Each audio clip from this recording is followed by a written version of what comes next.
Jadi saat itu saya ada di Taiwan nih.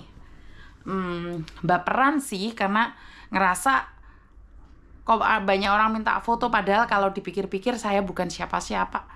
Saya merasa bahwa Tuhan, saya tuh kalau dibandingkan dengan orang-orang yang ada di Taiwan itu, apa yang saya lakukan tidak ada separuhnya.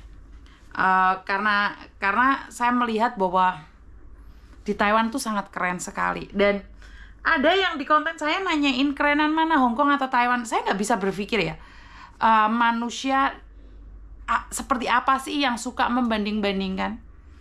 Pastinya di satu negara dan di satu negara itu ada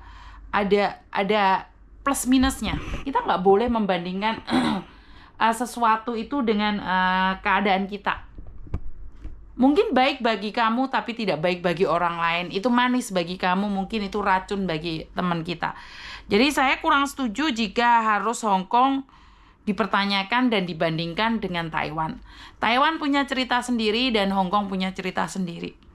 Karena itu banyak sekali ya teman-teman yang ada di Taiwan itu solidaritasnya sangat bagus sekali.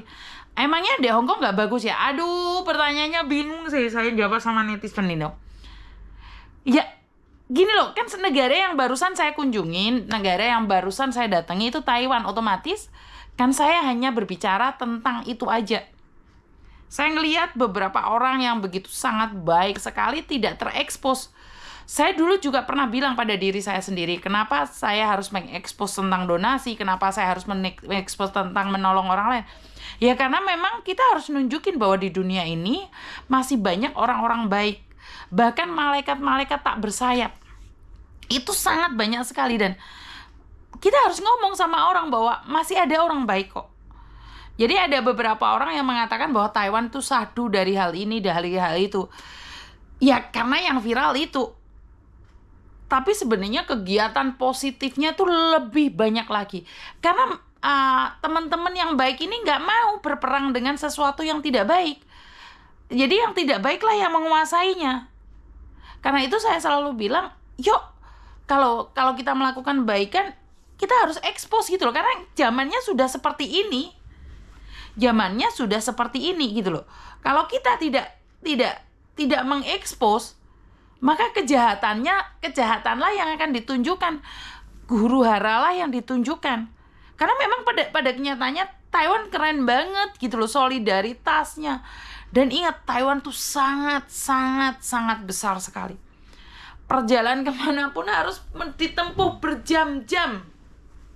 Harus ditempuh berjam-jam. Jadi tidak mudah ya. Untuk menjadi pahlawan devisa yang ada di Taiwan itu mereka harus bertarung dengan waktu. Sementara di Hong Kong itu harus bertarung dengan mental. Saya kurang tahu ya sejauh ini tentang mental yang ada di Taiwan seperti apa. Karena saya tidak berbicara banyak dengan teman-teman yang ada di Taiwan. Tapi saya cuma ingin bilang bahwa Taiwan itu bertarung dengan waktu, mau kemanapun sangat susah. Ya transportasi banyak sih, cuman jauh gitu loh. Bener gak sih? Hong Kong kemanapun bisa ditempuh dengan cara yang sangat cepat dan tepat. Orang rival. Bener gak sih? Ayo kalian yang pernah ada di Taiwan, yang bekerja di Taiwan, atau saat ini ada di Hong Kong, atau yang pernah kerja di Hong Kong terus saat ini ada di Taiwan nih komennya. Ya kalian yang tahu. Kalau saya sih nggak begitu tahu ya. Wong di sana itu dulu Pak acara keluarga, kunjungan keluarga, terus kalau hari ini kunjungan main-main, dan sangat bahagia sekali ya. Karena apa? Bisa ketemu dengan Mbok Cikra. Di belakang Mbok Cikra ada orang-orang keren yang Mbok Cikra perkenalkan pada saya. Saya juga kaget jujur. Kalau dibandingkan dengan Mbok Cikra, saya bukan siapa-siapa. Ya itu cara Tuhan untuk mempertemukan saya dengan beliau ya. Jadi ini cara Tuhan ya.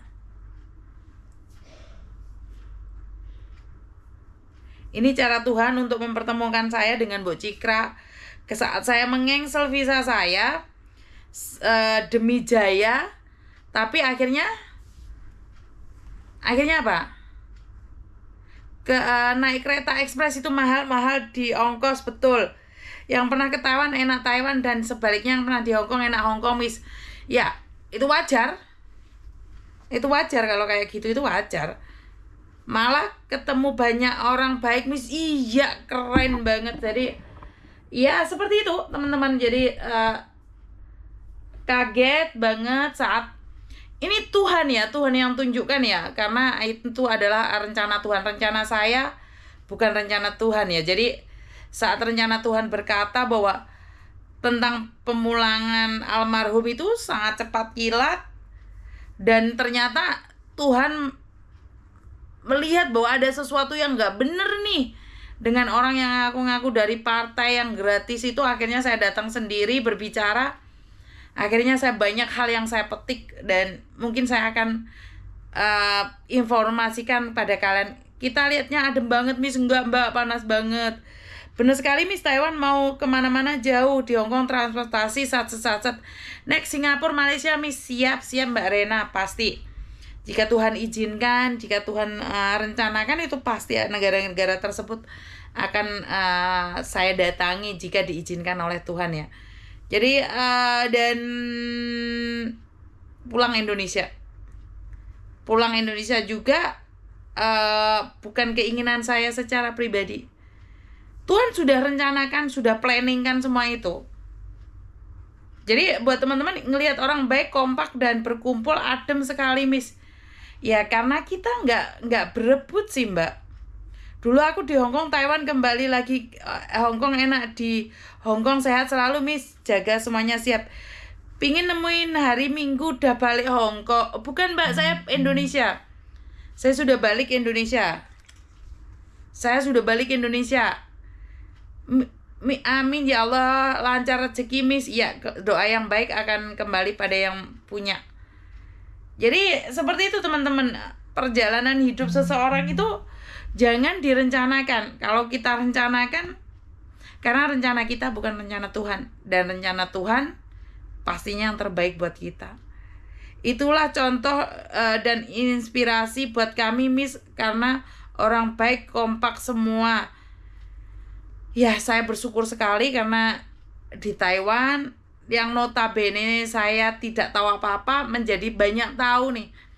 Saya tahu tentang peraturan, kita berbagi informasi dengan orang-orang keren yang ada di Taiwan. Dan ya karena saya nggak tahu tentang Taiwan, makanya saya harus nanya pada suhu-suhu Taiwan, dan responnya sangat baik sekali. Dan dunia persilatan ini terlalu besar untuk dikuasai oleh satu orang. Paham ya, nyampe di sini ya teman-teman ya. Mana lebih pingin sebenarnya nemuin besok, Miss. Iya, saya minta maaf. Saya sebenarnya itu punya cita-cita mendatangi pengajiannya Pak Anwar Zaid. Itu saya ngefan banget dengan Pak Anwar Zaid sejak 2014. Ngefan banget sih saya, bener. Saya sudah pesen sama salah satu taklim ya, atau apa sih namanya. Saya bilang, Mas, boleh nggak usah ditaruh di tempat yang seperti apa. Saya kepingin nih kalau ada pengajian diajak saya, bukan diundang ya, diundang seolah-olah wow keren gitu, Yuni gitu, enggak. Saya ngomong sama masnya, boleh nggak saya diajak nih, saya kepingin datang sama anak saya sama suami saya. Saya ngomong kayak gitu sama mas. Iya Mbak, Pak Anwar Zaid besok. Sementara planningnya udah beda, besok saya secara pribadi ada acara. Kan nggak bisa. Sedih aku sedih. Jadi saya memang punya cita-cita bahwa saya mau bawa anak saya, suami saya di pengajiannya Pak Anwar Zaid. Itu cita-cita saya. Tapi belum kesampaian. Nih wis minta doa aja. Karena tidak mungkin sih, saya selalu berpikir bahwa nggak mungkin terlalu jauh mimpi saya. Jadi bukan gue sedih, Miss Yuni sedih Miss Yuni yang sedih ini. Jadi sehat selalu, Miss. Abby Lover, terima kasih sekali ya. Kalau Hongkong Pak Anwar Zaid kita infokan, Miss. Siap. Iya, belum rezeki, Miss. Mbak Musrifah, terima kasih. Malam, Miss Yuni. Like yang ke-39, yo Mbak wonge sing hadir 134 tapi jempolnya 39. Mbuh nek ndi kabeh wonge iki. Ayo Miss ceritainnya Taiwan lagi sama Mas Jaya.